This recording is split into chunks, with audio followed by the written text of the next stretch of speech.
Welcome back. One final point before we go. First, we had transgender. Men who identify as women, women who identify as men. They claim, the opposite gender of their birth gender because they feel they are trapped inside the wrong body.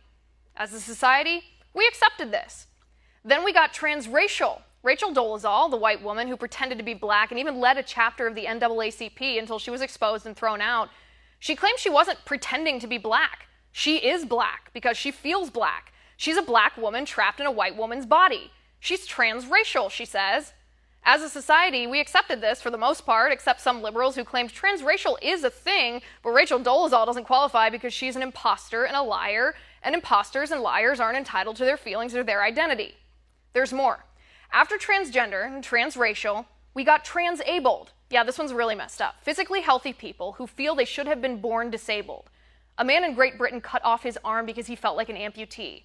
A woman in North Carolina poured drain cleaner in her eyes because she felt blind.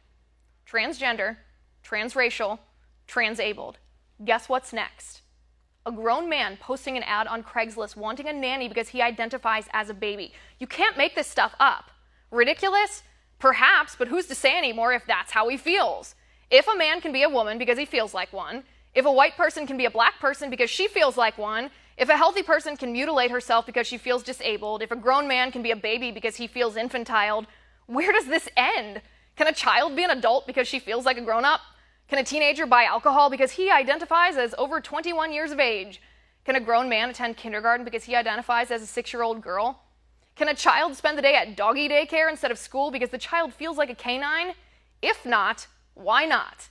If a kid can be transgender because he feels like a girl, who are we to tell a child he must attend school or obey his parents or refuse him a beer when he orders one? You can't have it both ways.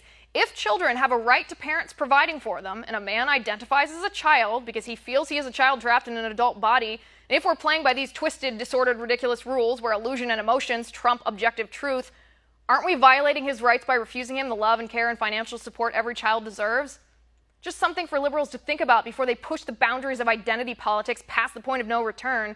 When you sacrifice objectivity and reality like transgender, transracial, transabled, transspecies, transaged, you get cultural absurdity. And we promise to cover it every step of the way because it has only just begun. And that's my final point tonight. You can reach me on Twitter at Liz_Wheeler. If you liked the show, please send me an email at oann.com/contact. In the meantime, catch us here tomorrow at 9 p.m. Eastern. And until then, have a good night.